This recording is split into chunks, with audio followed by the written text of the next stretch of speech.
जी बिल्कुल, चेयरमैन तहरीक इंसाफ इमरान खान और शाह कुरैशी की ज़मानतों के हवाले से आज अहम दिन है। इस्लामाबाद हाई कोर्ट में आज इमरान खान की ज़मानत के हवाले से केस सुना जाएगा और इससे पहले इमरान खान के मुख्तलिफ केसेस में जो ज़मानतें खारिज हुई थी उनके केस भी इस्लामाबाद हाई कोर्ट ने सुना था और वो फैसला महफूज किया था और आज 12:30 के करीब वो फैसला सुनाया जाएगा। 9 मुख्तलिफ मुकदमा चेयरमैन तहरीक इंसाफ पे जो थे तोड़ फोड़ के इंसानी दहशत गर्दी अदालत में 9 मई के वाक़यात में काफ़ी सारे चूँकि उनकी अदम पेशी पर उनकी जो ज़मानतें थी वो खारिज हो गई थी और उसको चैलेंज किया गया था तहरीक इंसाफ की कानूनी टीम की तरफ से इस्लामाबाद हाई कोर्ट में। आज उनका फैसला सुनाया जा रहा है। दूसरी तरफ इमरान खान की ज़मानतों का जो केस आज सुना जा रहा है उसमें इमरान खान की जो बहनें हैं वो इस वक्त इस्लामाबाद हाई कोर्ट पहुंच चुकी है, वकला पहुंच चुके हैं और ये केस अभी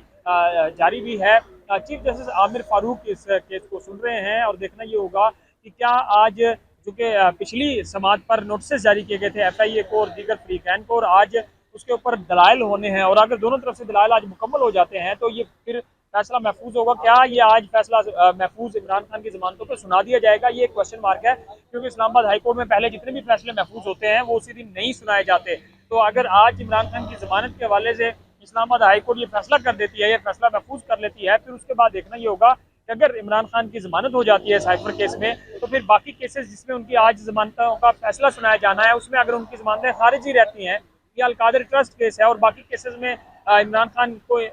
जो मुख्तलिफ GITs हैं 9 मई के वाक़यात में जना हाउस हमला केस में उनको भी इजाज़त दी गई थी कि इमरान खान की गिरफ्तारी करके तहकीकात कर लें। तो इमरान खान और उसकी वकला की टीम अभी कॉन्फिडेंस नहीं है कि वो जेल से बाहर आ जाएंगे। अलबत्ता साइफर केस में मुमकिनात में से है कि उनकी ज़मानत हो जाए, फिर बाकी केसेस का उन्होंने सामना करना है और इमरान खान कब तक जेल में रहेंगे और ये मुश्किलात जो तहरीक इंसाफ पर हैं ये कब तक चलेंगी। इलेक्शन आगे इलेक्शन कमीशन अंदिया दे चुका है कि जनवरी के आखिरी हफ्ते में होंगे, तो क्या इलेक्शन होने तक इमरान खान जेल से बाहर आ जाएंगे क्योंकि वो अभी नाअहल भी हैं और क्या तहरीक इंसाफ ये इंतखाबात में हिस्सा लेगी, ये काफ़ी सारे क्वेश्चन मार्क हैं।